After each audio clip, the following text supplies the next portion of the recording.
Hello, and welcome to Metachemistry. This is episode 92, and tonight we're going to talk about how to kind of breathe new life into a faction that you are really familiar with or played for a while, or otherwise kind of uh, gain interest again in something that might have become old hat.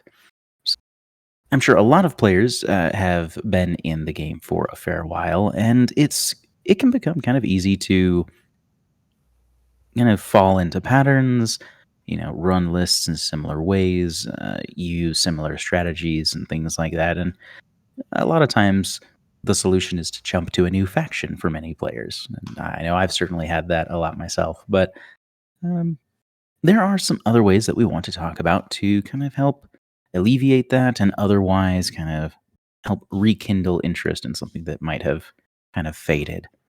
But before we actually dive into that conversation, I want to take a moment to thank the sponsor of Metachemistry, Mo Games. Mo Games is an online supplier of Infinity, which you can find at mo-games.com. And as part of the sponsorship of the show, anyone who is a Patreon supporter of our show gets a 10% discount code to the Mo Game store. And in addition, we also have a raffle each month for a $40 coupon code that you can use, and that's available to anyone in North America. And you just have to be part of our Discord server, and you're entered in that raffle. Do that once a month, and you have a chance to win that. Because what's better than games? Mo Games. And with me tonight, we have Ian, Trevor, and myself, of course, talking about getting back into factions that maybe don't feel as exciting as they used to. So, otherwise, to kind of check in with how things have been since our last recording, what have you guys been up to in your gaming or hobbying endeavors of late? Ian? Let's see. We had a local prep tournament for Salt Lake Showdown this past weekend, and it was pretty awesome. I lost one of my games, won two of them, but it was like all three games somebody got tabled, so it was wild. Yeah. And yeah, it was a lot of fun. The came in fourth out of like 13, so I think everybody did really good. Had a lot of fun with it. And then outside of that, we've been doing kind of a little bit of a BattleTech campaign thing and prepping, in preparation of doing like a bigger campaign. And that's been kind of fun, although it's very attritional, so it's been kind of a thing. But yeah, that's the story of what I've been doing lately. Awesome. And Trevor, you hosted and ran that tournament. It sounded like it was a really good turnout for most local tournaments. I know I don't always get out to those, but I was able to make it to that one. So that was cool. Yeah, it was really nice to see that because I know local wise, it's probably 6 to 8, maybe 10, and we got about 13 people. A lot of people we haven't seen in a while. Like, so that was really nice to see. Yeah, it was a great turnout. A lot of people had fun. It sounded like so. It's always the goal of the tournament. Absolutely. Yeah. And I even got to play in it, which is always a nice thing. Not having to. Right. Yeah, that's awesome. And I got to participate in that as well, which was cool. So I've been dabbling in a little bit more Torchlight lately, but I just very recently found out that things have opened up, so that I'll be able to make it to SLS with the rest of the crew, which is super exciting. And so I had to quickly find what I'm going to play for the tournament in less than 2 weeks. And so since I have most of what I need painted, I decided to pull out OSS for that event. So I played that, and it went way better than I expected. So that was super cool. Hey, congratulations on the tournament win. Thanks. I mean, wasn't trying to get that out of you or anything, but yeah. So it was a lot of fun. Tried some new stuff because I've played OSS since they've been around, and so some of those things kind of worked out in this instance. I know there have been some times where like, oh, I really wish I had access to this tool or that type of unit or things like that that they don't. And sometimes just trying something different can really go a long way. So, as far as our overall topic tonight, again, it's trying to revitalize interest or otherwise kind of breathe life back into a faction that maybe you've kind of felt as old hat or otherwise less interesting in favor of other things, or just because you've had so much play experience in it that it doesn't really feel very new anymore, perhaps. But is that something that either of you guys have experienced? I know I have, definitely. Like, I jump around too much to not experience that, because that's usually the answer. Is like, all right, well, I'll just play something else for a while. Yeah, I encounter it pretty frequently, but because I own all the things and I do rotate through. Although I do try to, of late, focus more on one faction to get like kind of really good and master it, but and then move on to another faction, kind of do the same thing. But it does happen where like I played all of Ariadne, super super super lots, every sectorial, really well with all of them. It's one of those things where I could still take Ariadne and basically just take any sectorial and throw it down and probably do extremely well. To the point that it was sometimes a little boring. But stepping away from them for the last few seasons, and not really playing them a whole lot, I just every time somebody is like, I want to play Caledonia or this and the other, I'm like, oh, that sounds really cool. I want to do that now too. Right. Yeah, I know there's been, a little bit of struggle with Varuna since their roster is not expansive. I mean, it's not. There are smaller rosters out there, but not very many. But what about you, Trevor? I feel like we've talked about this, at least some happening.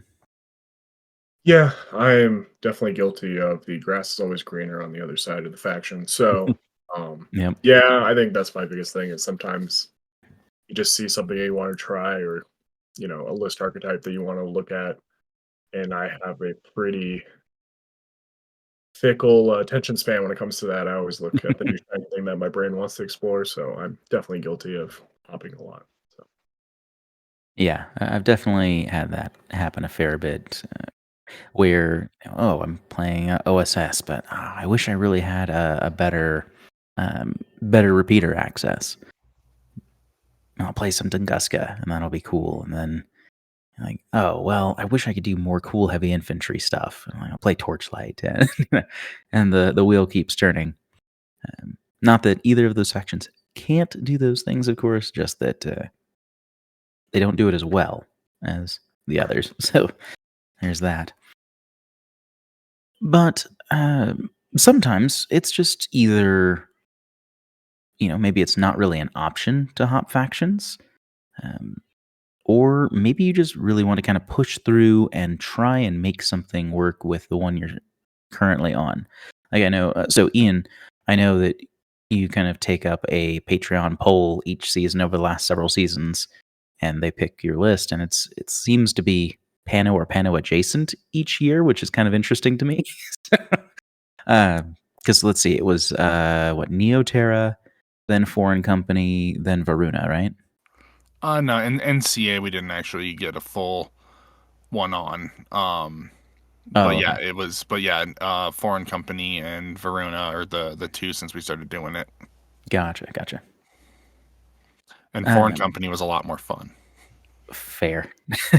They're a little bit more varied, for sure. Yeah, they have different options. They like, and the thing is like with them, there's a lot of crossover between what Varuna can take and what Foreign Company could take, especially in regards to things like orcs.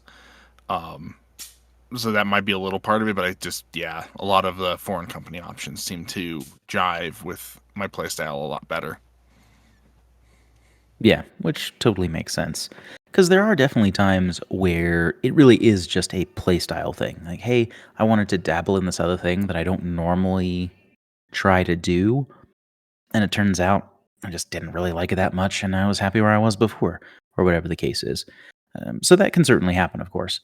But more so, I'm thinking of those times where it's a faction that you really love, and it just kind of feels a little tired, and you have kind of messed around with a lot of different things already, and it's time to do something else. But we want to avoid just switching factions. What else can we do? And I think, sorry, and what else can we do? Well, I think that maybe the most obvious to begin with is to try and take units that just don't normally show up in lists for your faction. So I'll kind of start with an example for me, which was when I was playing OSS in the event yesterday. I almost never run Yadu. I love the models. They have really interesting kit, but they're expensive. Not necessarily for what you get. Like, it's not an unfair price, but it's just a lot, and there's a pretty significant opportunity cost where you have this really elite medium infantry that behaves like the lighter side of heavy infantry with a pseudo 2 wounds and things like that. Like, there's a lot of advantages there, but it eats up a ton of your list. So we played Biotech 4 as one of the missions. So I brought a whole core of them. So there's a pile of Yadu, and it's, probably 160, 80 points or so, something like that. That's But large. yeah, it's the OSS equivalent of a pain train, but it's unhackable, which is kind of cool. But yeah, I mean, other than the hacker, obviously. But yeah, and so it was really interesting. I going in, my thought was, one, if I can't get them out of the zone immediately for some reason, they cannot die in the biotech war zone in one round because they have no wound incapacitation, and they're wound models where they're only going to take one hit, and they're relatively fast at 6-2 moves, so they can get a decent chunk of distance and still do something else. They also have pretty good gear for brawling in the midfield when you're outside of the zone, because there's a lot of multi-rifles and emerats and drop bears and shotguns and things like that, in addition to the longer range pieces to get AROs out of the way, like the heavy machine gun or the heavy rocket launcher. And so I brought all of those because, they have enough profiles that everyone was different. It was great. And it ended up working pretty well. Now, there's lots of matchups where they would struggle. But I was playing against Invincible Army, where we're mostly on even footing. We're both, playing fairly straightforward lists in that regard. And so it's just kind of a straight up fist fight in terms of list building goes. So yeah, so I think that was a really interesting take, and I haven't done that in years where I took a Yadu core. And I was pretty happy with how it worked out. Like, it did things that, a Dakini core is not going to do. And sure, there'd be other tools available potentially because Dakini are much cheaper, but I had them in that package, in that core, in the midfield doing stuff, and it was interesting. But what about you guys? Have you guys have an instance where you're playing a faction that you're pretty familiar with and are just itching for something different, but don't necessarily want to play something else? And you take, what are some go-to units that you might have in terms of, well, I like this faction, but let's spice it up a little bit. Let's switch things around. What sorts of things are you taking where?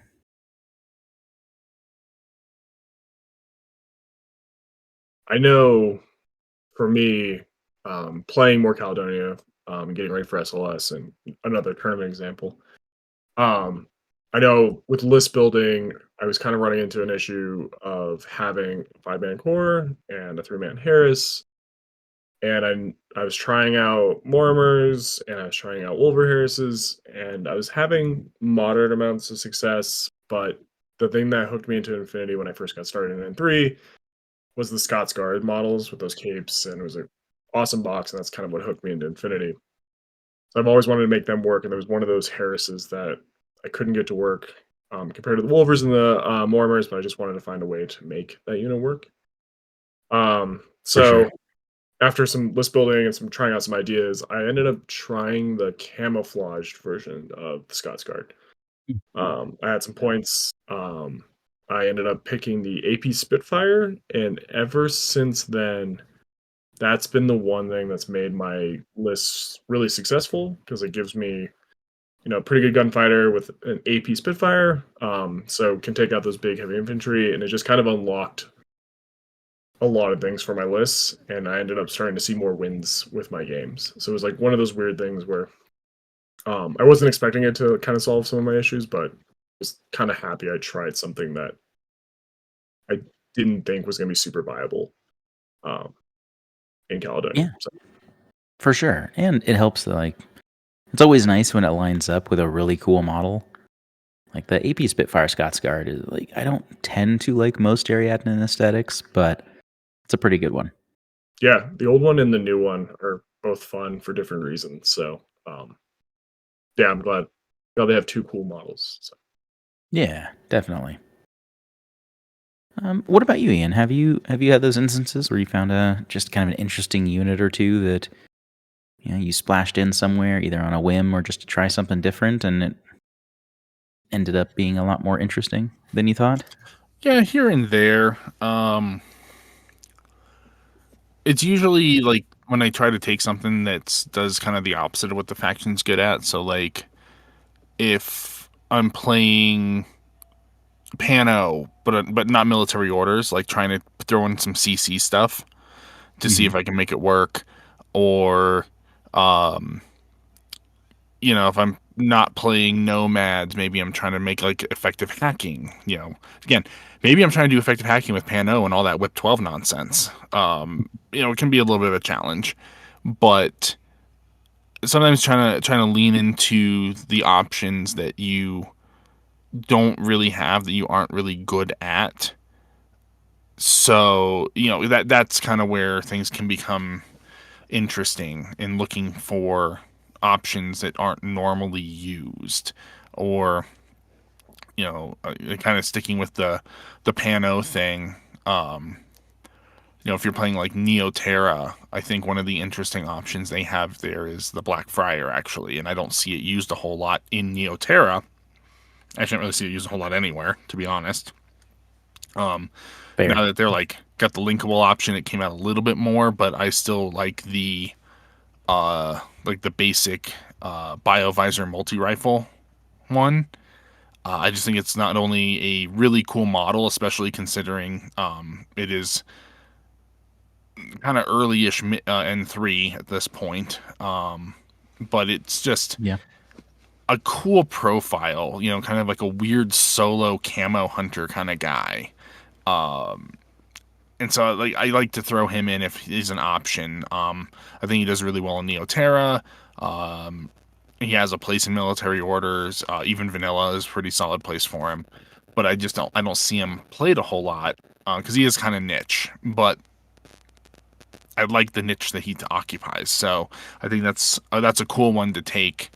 That does something a little bit different than a lot of what the rest of the faction and sectorials really kind of offer.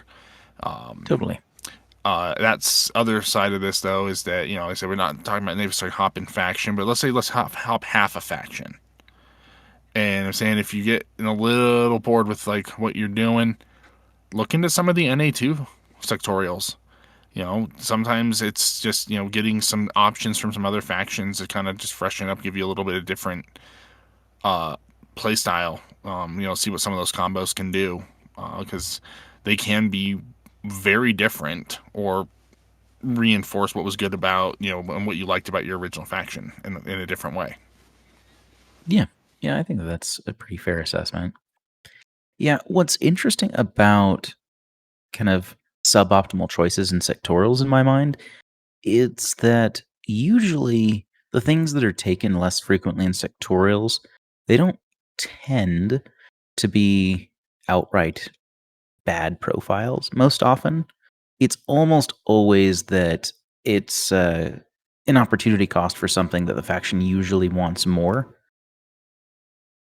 which means that on the bright side of that is that those units are still playable units. It's just it forces you to do something different. So, like for instance, I was when I was playing that Yadu core, I didn't bring any Dakinis in that list.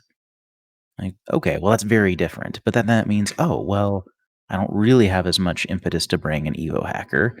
So it's like, all right, well it just changes the list pretty significantly as you kind of take out these pieces that kind of interlock with other bits in more common lists or more common archetypes perhaps.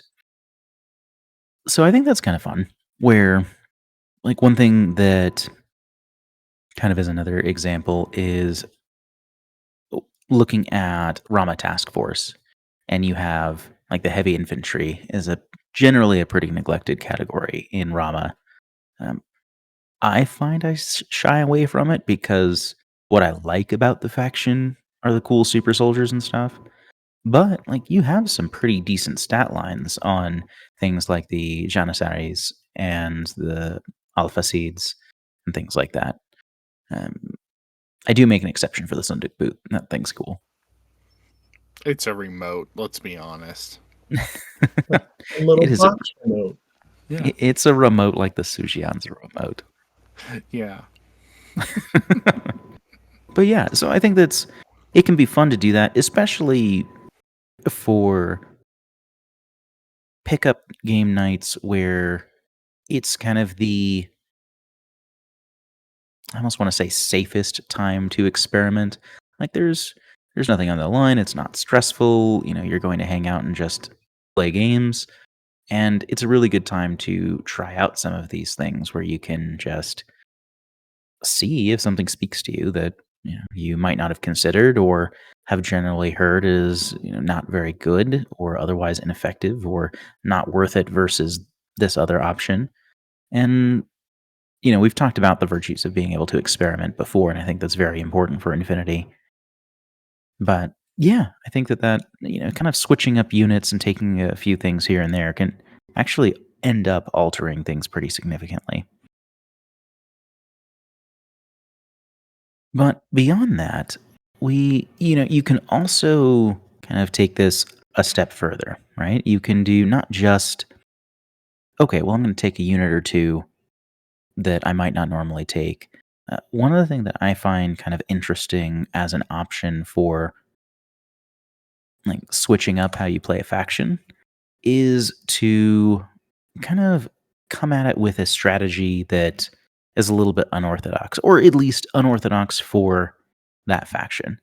So to kind of bounce off my previous example, if you were to run, say, a core of Janissaries, or you run, a pair of Shakushes or something like that, and you go into like a really heavy armor aspect in Rama, like that's a very, very different looking list than your typical Ghulam core and your Mukhtar or Qadish Harris or things like that. So you can do some pretty interesting things there as well, where you not necessarily avoid your faction's strengths per se, as much as you are trying something that they don't lean into in the same way. And is that something that you guys have kind of tried a little bit? Playing a faction, maybe not counter to how they try and play, but just something that kind of feels a little bit different or off kilter than their typical approach.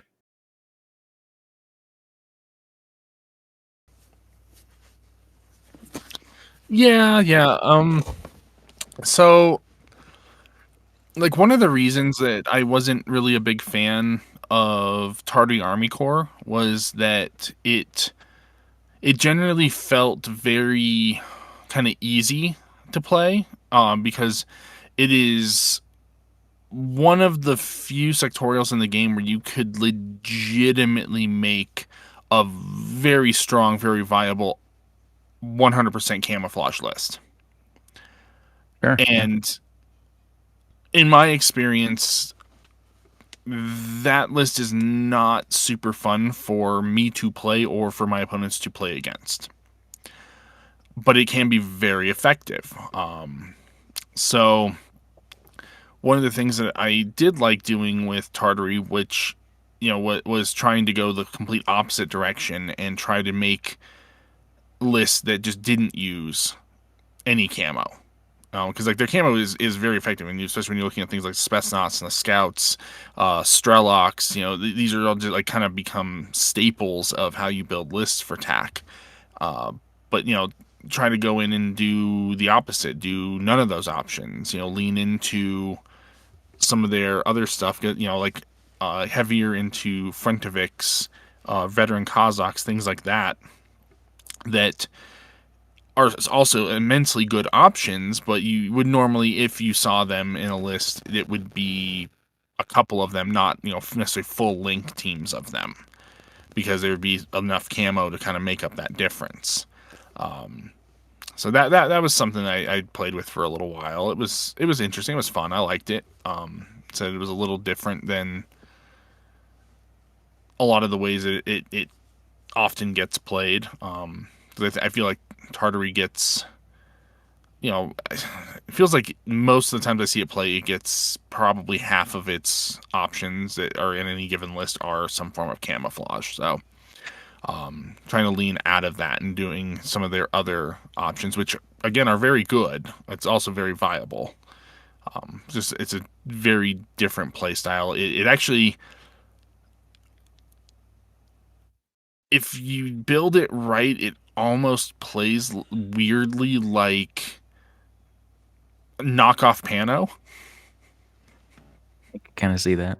Yeah, it's a little weird, but they can be that very aggressive, like gunfighter style instead of ambushing.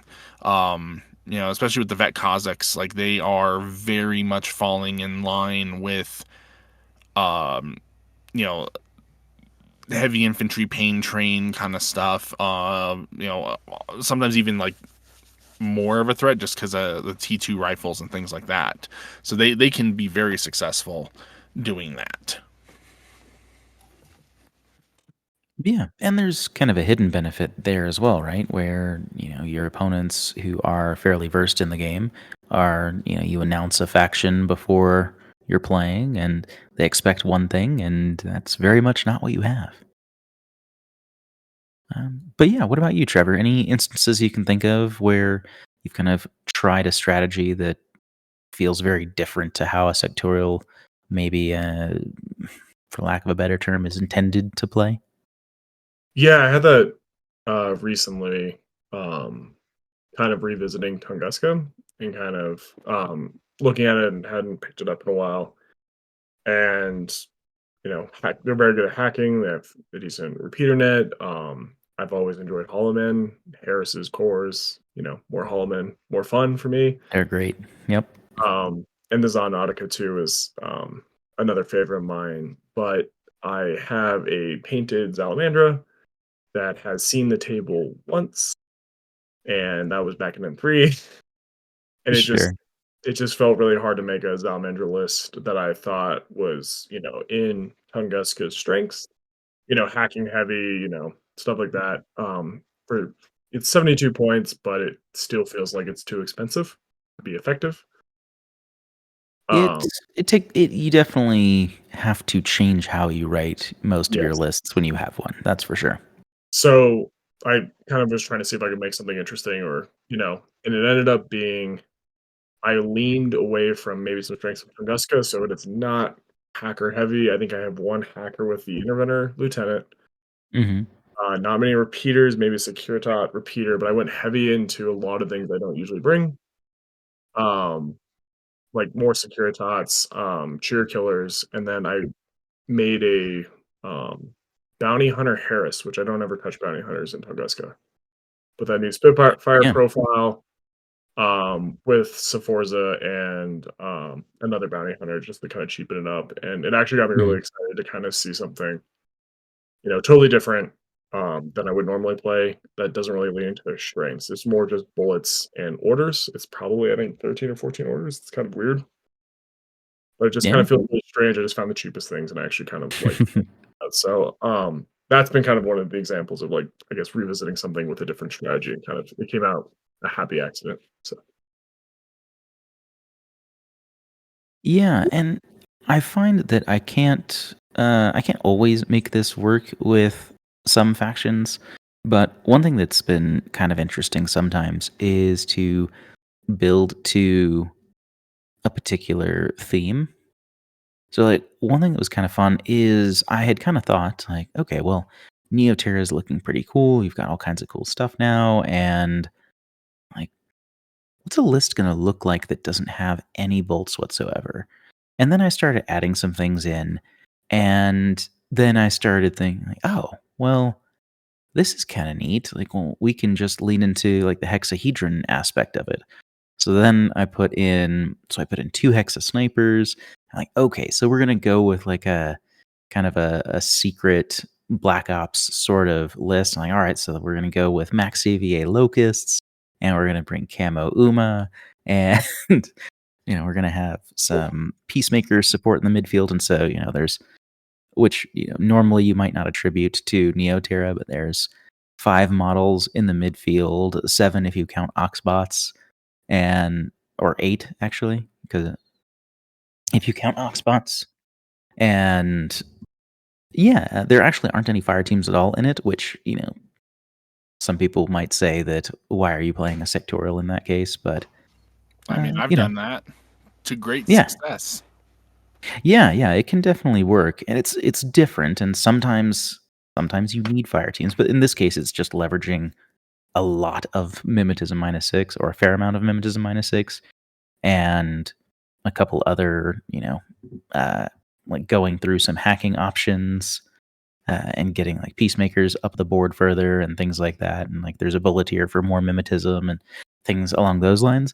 And yeah, I mean, I think it was really fun. It was a neat experiment to do something different than the typical kind of static gun line that Neoterra often can feel like, because you have that with a lot of factions, right? Where you feel incentivized to build a certain way because those tools a lot of times are kind of the draw that brings you to the faction in the first place. Like one of the things I like about Neoterra is that they feel the most like pure distilled essence of Pano. Like they shoot the goodest, um, sort of thing, uh, which is kind of cool. That and the Aquila and Swiss guards are sweet, but it but seems like a yes, really fun list, actually. I'm like thinking about that now, and I'm like, man, that'd be a fun second list at a tournament where it's a like opponent dependent, where you're just like, oh, this person doesn't have any MSV. This seems like a just absolutely amazing list to bring against someone. it's kind of cool. I'll send it over to you here in a little bit, but yeah, it's kind of fun. It's a really good. I feel like it's a really good palette cleanser list for Neoterra, um, because it's just so wildly different than the stuff. Like it doesn't have either of the guard in it. It doesn't have any bolts. It doesn't have any fire teams, like I mentioned. It was pre-reinforcements, so there might be a chance that I'd squeeze in like blades or blockers in there somewhere. But I don't know. I think it's kind of cool where it's at as well. So I think something that kind of segues from that a little bit in terms of playing a faction kind of outside the box is setting up a sort of challenge for yourself to kind of force yourself to try something different.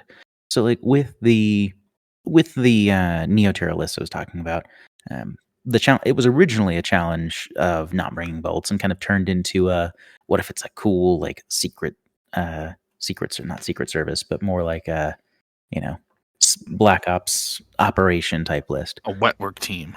Yeah, there we go. And I think that you can kind of do some interesting stuff there, especially if you're not sure what you want to pursue in terms of a different strategy. So one of the players in our local meta um, is playing at least some amount of Cosmoflot, and we've talked about that a fair amount. I mean, probably some on the show as well as certainly off the air. Yeah. Much more angry off the air. No, mostly. So he was talking about, okay, well, what about playing Cosmoflot without any of the characters? Because it's in my mind, Cosmoflot really feels like just kind of Ariadna good stuff pile instead of a faction.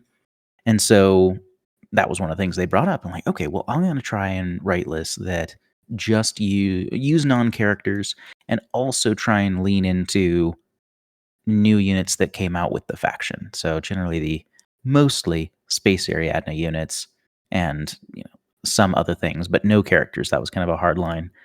And I don't play Ariadna. I don't have any plans to play Ariadna. Not to say it's impossible, but I don't see it so far. You should And try it it. was It's fun something to. very new and different. I mean, that's true. And maybe if I were, maybe it would be something along that style where I'm like, all right, we're just going to play most, as best as possible Space Ariadne units. And so I thought that was interesting because he kind of asked me for some feedback in terms of lists and things like that. And it was kind of fun and refreshing to see those things and try something a little bit different. I think that that's an interesting way to limit your list building to bring out the creativity. Like constraints breed creativity, they say. I think that's a really interesting way to do that. What have either of you guys done something similar where you said, okay, well, I'm going to avoid this type of unit, or I'm going to avoid this general strategy, or have you kicked out the proverbial crutches, as it were, when building lists, or do you have some kind of interesting ideas that you think would be a really cool way to play a given faction if you haven't actually done it? What about you, Trevor? Oh, sorry. Yeah, I had a weird one, and it has to do with metachemistry alumni Andrew. So Mhm. during COVID, me and him were doing a lot of talking. We were able to play a bunch of games together, but games started to become very, sacred. You only got like a game once every 2 weeks. So it was a lot of like trying to get the most out of the game. And I picked up Crigador right before COVID, was, plans of playing him. So I was, building a bunch of lists and I was trying it out when I could. And I just kept running into a wall of just nothing was working, or I kept running into the same 2 or 3 lists. And I kept getting beat by Andrew every time, and I was getting frustrated, and I just felt like I couldn't make something better. So Andrew kind of gave me the challenge of sending me a list that he had built. I know everything that's in there, hidden deployment, all that. And I got to build a list to try to counter it. And I ended up bringing a ton of different units that I don't usually bring because I knew for a fact they were hard counters to what he was bringing. And it ended up just, unclogging that mental block that I had with list building with Creator. And I was able to like let go of the stress of thinking that every game was sacred, that I think was ruining my list building or like kind of ruining my play. So it was kind of fun. It was a really fun experiment. And I definitely recommend it to someone. It's just like maybe this is the one thing that can kind of get you over that hump. If you feel stuck in list building, is just kind of see if you can try to counter a list that your friend has built ahead of time. So Yeah, I think that's a really cool idea that you can do a lot of fun stuff with that. And it's kind of also neat I'm sure it was from Andrew's perspective as well, as kind of an extra challenge. Like, hey, I can't surprise you with anything, and you'll have good tools to deal with what I have. Can I still find a way to overcome those disadvantages? So I think that's pretty interesting. Sounds yeah, like a good time. I think he thought winning was getting old too. So I think he was definitely more There might be that. challenge. Fair. And what about you, Ian? For me, I think that a lot of enjoyment that I get is, making kind of ridiculous skew lists and like leaning super hard into like one type of unit or one like kind of off the wall strategy and seeing if I can make it work, kind of thing. And so like I've had varying levels of success with this. One of my best runs was with Cosmo, and the list was literally how many orders can I stuff into 15 models. and be effective? And the answer was like 25. So, It's a lot of activations. yeah. Well, and the thing was is that there was no fire teams. Every model, well, almost every model was bringing two activations, whether that was through tactical awareness or impetuous or what have you. It leaned heavily into warbands and warband-esque models. Had a few gunfighters like the Unknown Ranger, who has tactical awareness, things like that. Wallace to make it order efficient, but also had a Zenit chain of command as a backup. So one of the few models that didn't have a second order, but still, made the list very viable. And to be honest, I was just running people over with it, like left and right.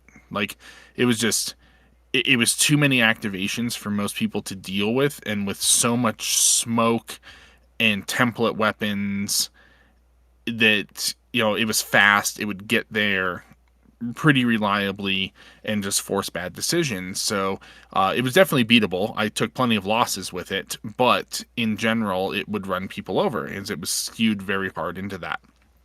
Another example that I did for fun, and it was hilarious, and I had a lot of fun, was I decided to do the U.S. Ariadna biker horde, where Yep. it's something like 13 motorcycles that they can put on the table at once, and so I did, and I want to say the best mission I played with it was Biotech 4, and so it really sucked because the deployment zone is 8 inches. I'm trying to stuff 13 55 millimeter bases in that with cover and what have you.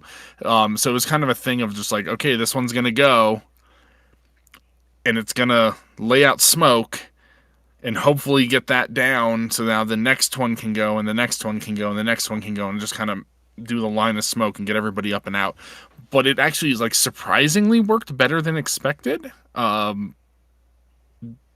it was a fun challenge to build something out to a ridiculous extreme and then see if I can make it work.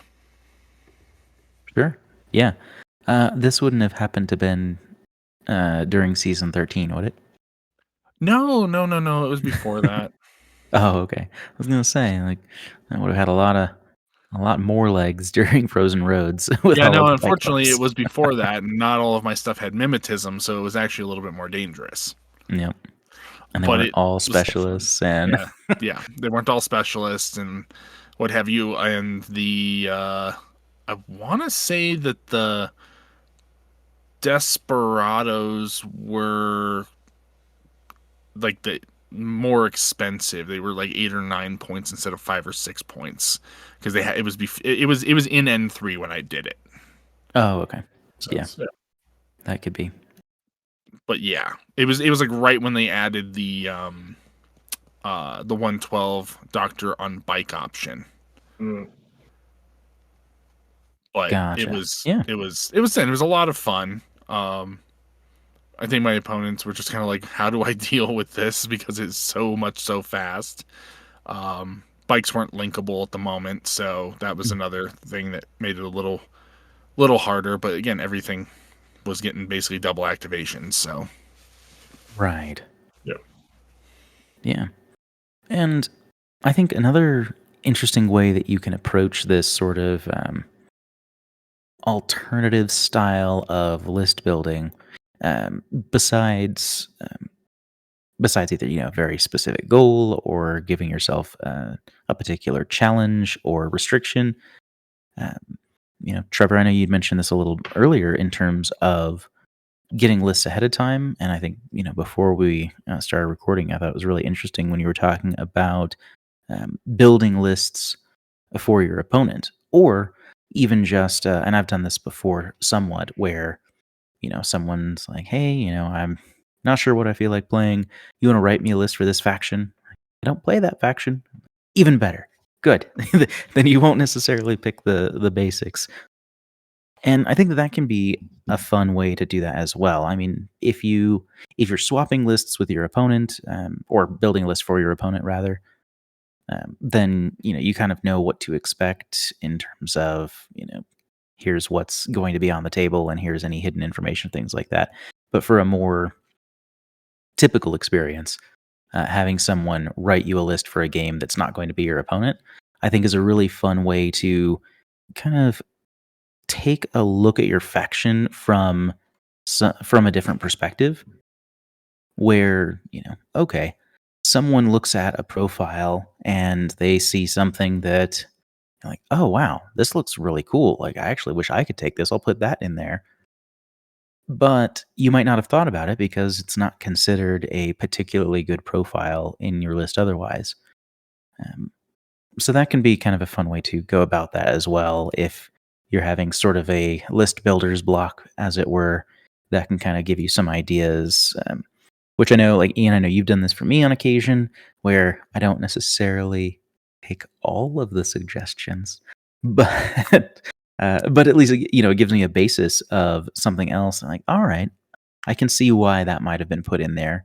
I think that could be cool to try. But I also really want this other thing, so I will put that back. But but otherwise, yeah, and I've done similar things for people. Like one of my favorites was a buddy that was like, "Hey, I want to lean into guided missiles," and I'm like, "Okay," because guided missiles are very powerful. They are also difficult to set up actively, can be depending on your faction and your equipment. And Yeah. so, he was playing NA2 and was like, "Oh, I'm really digging Dash Shot." I'm like, "Well, you're in luck." And I built him a list, and it is absolutely horrifying because it has 3 guided missile bots and enough hackers and repeaters and what have you to do active turn spotlights and launches. And it does very well. It is actually a pretty tough nut to crack. Until he had to face me at a tournament. You're like, yes, I recognize this list. Yeah, and because I knew exactly what the weak points were to neutralize his ability. Like, I didn't go after the missile launchers at all. I went after the couple of hackers and his repeaters. And once those were out of the picture, there was no way he was going to be able to use those as anything other than direct fire, which was not where their strength was lying. Especially because 2 of those guided missile bots are tractor mules, and they're ballistic skill 10 and suck. Their range bands are awful. So, they're really good at guided missile if you can get something spotlit. Right. But yeah, so like that's a, kind of an aside that we ended up playing each other, and I just took it apart. But in the majority of other games that he played with that list, he was actually doing quite well in wrecking people, and because it wasn't a way. My perspective on it and how to do it with that faction was something that he had never considered. Yeah, exactly. And that's kind of the big draw there, is being able to get kind of an outsider's view of a sorts on something, or even if they are familiar with the faction and just tend to play a little bit differently than you. I can really kind of open up possibilities there, which can be really interesting and a lot of fun potentially. But what about you, Trevor? I know we talked about the Andrew, where it was more of like a challenge of like, hey, here's what I'm bringing, see what you can do now that you know what I have. But have you had other kind of list swap challenges, or had someone write a list for you for something when you were playing against someone else or anything like that? It was back in like N3. Definitely. I think you actually helped me, Devin. The circle is now almost complete. That sounds like me. Where I was struggling. I forgot what army it was, but it was Pano, and I was pretty new. And you were like, "Have you ever tried Forward Observer bots?" And I was like, "Oh, I've never even bothered." And it was like one of those things where it's like it ended up working out, and it was like triangulated fire was like a critical skill. That was part of my strategy. So it was Yep. like one of those things where it's like I never even considered running remotes um, all that much outside of like maybe a bullet tier, and I Mm. found the joys of really cheap 7-point flash pull spots and missile bots and dual reaction bots, and so that was kind of a nice little weird like new player unlocking kind of a different way to build this. So that's one I definitely remember um, from the early N3 days. Yeah, and that's awesome. And and I know that a lot of this this discussion kind of revolves around players who've been kind of dug in with a faction for a while. But a lot of these exercises can just kind of help expand your thinking about how to play a given faction or sectorial, even when you're relatively new on them. I mean, I would recommend like getting some games in before utilizing some of these tools, but I think that's a good way to learn kind of in general. So you can do some fun stuff with that as well. All right, so I think that there's a lot of interesting tools and a lot of cool stuff there that you can use to try and again either revitalize or just expand your thinking of how some factions might play. But before we get to our final thoughts of the episode, I wanted to give a quick thank you to all of our patrons. We really appreciate you supporting the show. It helps ease costs on us, which is super duper helpful. And everything goes back into the show, so there's nothing like paid to our pockets for that. But it does kind of help some of those costs. And if you are interested and willing in contributing to that, you can find us at patreon.com/metachemistry. If you are able to sign up, you get some benefits that we try and give in return as a show of gratitude, where you can get early access to episodes, you get final say on polls that we run, some exclusive channels on the Discord, and things along those lines. So, um, you can find us there if that sounds like something that you'd be interested in, if you enjoy the show to that level. Also, as far as the Discord goes, we do have a freely open and available Discord community. It's a great group, and it's a good place to talk about any sort of hobby related stuff that you have, or tactics, or list ideas, or if you want to bounce something off someone. Maybe you're having some of these struggles that we're talking about here and want to get another perspective. There's people from all around the world there that would be happy to chat about it. Plus, you get entered into that raffle that we mentioned at the top of the show. But with that said, Ian, Trevor, what final thoughts do you have on this kind of topic of, rekindling that lost love with your chosen sectorial or faction? Yeah. Ian? Well, I think that there's a lot of different ways to do it, whether that's leaning into profiles that you haven't used, getting somebody else's perspective on it, trying out NA2 to get some different options with stuff that you already do like. Those are all pretty solid options, and I've done all of those, so they do work. Another one that honestly comes up is sometimes just shelve it for a while, and then when you come back to it, it might feel fresh, or it might even have gotten an update in the meantime, and that does bring some of those new options. Like, I'm excited to go back to and try out Merovingia now, because with reinforcements, they only got one new unit, but it's a pretty cool new unit in the Apache. But they got several new profiles on a bunch of their existing units. So like, I'm looking at that going, oh, like there's some new options. There's some new things that I could do with this. And, it kind of makes it feel a little fresh, gives me something to play with and test out when I do make my way back around to them. And I think that, especially with the reinforcements drop and them folding the reinforcements units into the main faction sectorials at this point, that a great many of them have got, factions and sectorials have gotten some level of boost from that. Even though Totally. I'm not super like having a ton of fun with Varuna because it's very limited, and they didn't get much from reinforcements. They did get Maximus. Mhm. So I ran him for the first time at the tournament, and I will say I don't have an opinion yet because he just didn't do anything. Sure, there's that. Both Panzerfausts missed. He needed 5 whip rolls to pull something out of a panoply, and he got 2 rounds of unopposed shooting on an opponent. So 8 shots and only landed 3 of them. Like I just right now I'm like I don't have a good opinion. But I'm gonna say it's not really an opinion because that seems like an outlier. Sure. But it was exciting to put something different on the table that otherwise I didn't really have access to before. Yeah, absolutely. And what about you, Trevor?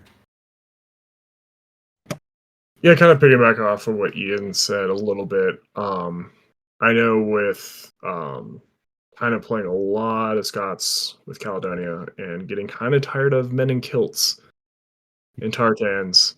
I know it's been kind of tough to like kind of see the end goal of going to a tournament and playing them. But what I know that has helped me recently, which is kind of a new change of pace, is just kind of playing a game or two with something else, something that's kind of piquing my interest. I played a game with Assassins and Bakunin for a week, basically just to kind of flush. And I know when I picked Caledonia back up to get more tournament practice, that I kind of came in with fresh eyes and kind of a fresh perspective and not so tired of them. So kind of giving yourself permission to kind of just say, you know what, pump the brakes. We don't need to play one faction the whole time.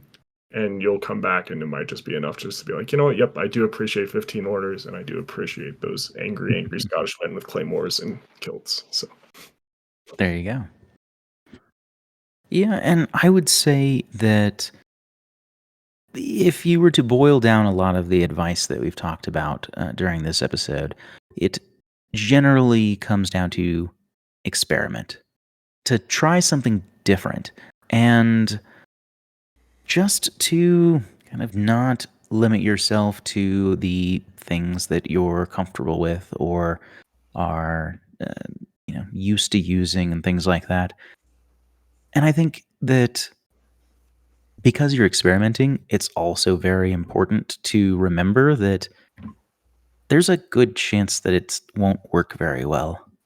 And that could be a combination of maybe the new things you were trying are kind of outside of your comfort zone in general, and you're not used to that style of play. And so maybe some things get messed up, or a unit wasn't able to shine that you were trying out for the first time or in a while because the circumstances that you couldn't have known beforehand, like a poor matchup with an opponent or a rough table that doesn't suit how they behave, might stymie that. And so I would say that to try and take those moments to experiment with you when you can, and to not get discouraged if it doesn't necessarily have the outcome that you want, because it will help kind of reinforce, you know, what does work for you. And sometimes it is a matter of go back to the things that you know, because that is what you actually like about the faction, and there's a reason why you didn't play this, that, or the other. But then you'll know, and I think that that's probably the most important part. But with that, on behalf of Metachemistry, I've been Devin. Trevor. And Ian, and that's the meta.